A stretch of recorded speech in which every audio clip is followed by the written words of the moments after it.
This is Braiden Shaw with your market update on August 3rd. Point number one, unemployment. So the Fed has been meeting, and their constant point saying that we're not in a recession is because our unemployment numbers are so low, which is true. Right now they're at like 3.6%, which historically is amazing. But I think they're going to be caught off a little guard, and I'm surprised that they're not looking at history. If you really think about it, unemployment won't tick up until the recession's actually in.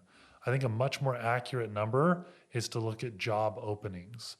Job openings, as we all know, have been so high during COVID. People have been trying to get people to go back to work, but job openings are starting to creep down pretty quickly month over month. So last month we went from like 11.3 to 10.6. In the last 6 months, we're down about 15% in job openings. People are not hiring nearly as quickly. They're pulling those job openings down. They're not hiring as many people, and it's starting to show in that job opening numbers. And that is the more important number to look to, in my opinion, not unemployment. Unemployment will come once owners, management start looking at numbers dropping already and they start letting people go, but that number's going to be sticky. It's going to be a couple months behind. So job openings is an important one to watch. We're down about 15% in the last 6 months, and I want to continue to track that number. How to make yourself more desirable when those layoffs start coming is the instant question you really start thinking of. There are a lot of different theories here. There's a lot of people that tell you to job hop. I don't know if you've ever heard of that, but they say you should never be at a job longer than 2 years.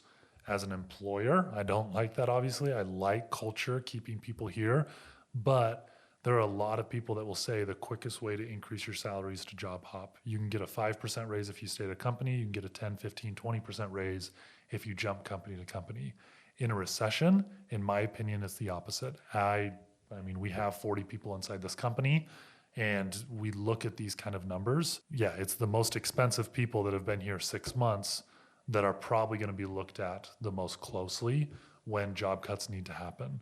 So that would be the first one. Job hopping is great during a good time. It's a quick way to get more money, but it's probably the quickest way when layoffs do come to have your name on the table first. So it's a catch-22. You got to be careful as you're looking around for jobs. The other biggest thing is if you're scared of a recession coming is look at your personal finances, cut unnecessary spending. I'm jokingly saying there's a reason Netflix subscribers went down by 1 million in the last report. That was all over the news. But people are looking at it saying, do I really want to spend $15 a month on this kind of stuff? Gym memberships, subscriptions, out to eat. I mean, your daily Starbucks coffee. You go get a $5, $7 coffee every single morning.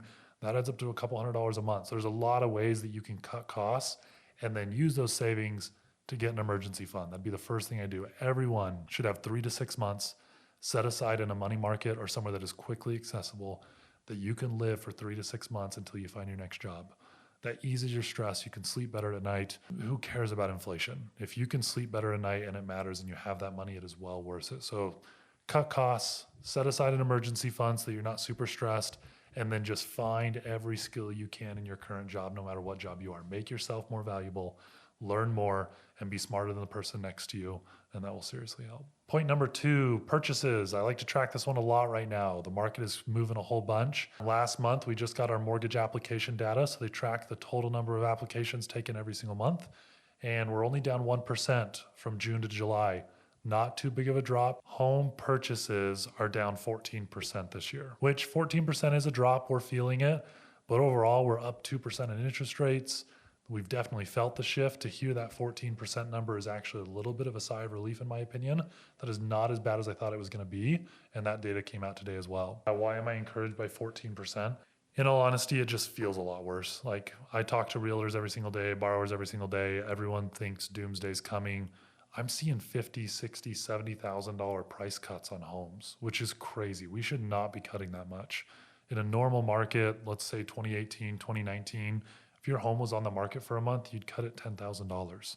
So these massive price cuts just make you feel like the market is a lot worse. And so when I hear the number of homes moving, changing hands is only down 14%, that's not that bad, especially when rates are up 2.5% over that same time frame. So in my head, it was a lot worse. I thought we were 30, 40% down in volume of homes moving. To be only down 14%, in my opinion, is healthy. COVID was insane. We weren't going to keep up with that, but it's not crashing. We're staying fairly stable. Point number 3 is more local here within the company, our clear to close times. So last year we averaged just over 14 days. It was 14.3 days is what it took us to get a contract a signed contract to get you into clear to close status. We just got the numbers last month for the last quarter, and we were at 10.2 days. So we are trimming that down. Appraisers are a little bit quicker. Our underwriters are a little bit quicker. We've always been significantly faster than the industry, but we're trimming it down even further. I have realtors writing contracts for 14, 15, 18 days right now because we know we can get it done. So find yourself a lender that can move quickly and get you good pricing. The combination of the two, you know you've got a good one. When you're shopping lender, there's specific questions that you should ask. And if the lender doesn't know the answers and the numbers, that tells you that they're not really on top of their game or know their business. One of the big ones is how quick do you close loans? What was your average clear to close time last month? If they can't spit that out to you, then they don't know. One, they don't do the volume to have an average. And two, they aren't really pushing and trying to find that number. They're being held up by underwriters and appraisers, passing the blame, and they don't know what it is. To create a system where you can clear a loan in 2 weeks takes a lot of work and effort, and that means that you've got a really good loan officer in your hand. And then couple that with figuring out how much your origination fees are.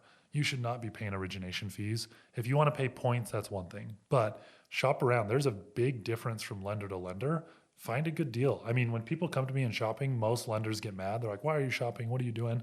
I encourage it. Go find 2 or 3. If you can find someone that beats me, good on you. I'll lower mine and make sure that I always win. I have that guarantee for all my clients. So find someone that has that cheap fees, that encourages you to shop because they know they have cheap fees, but at the same time, they provide that amazing service, can close quickly and communicate well.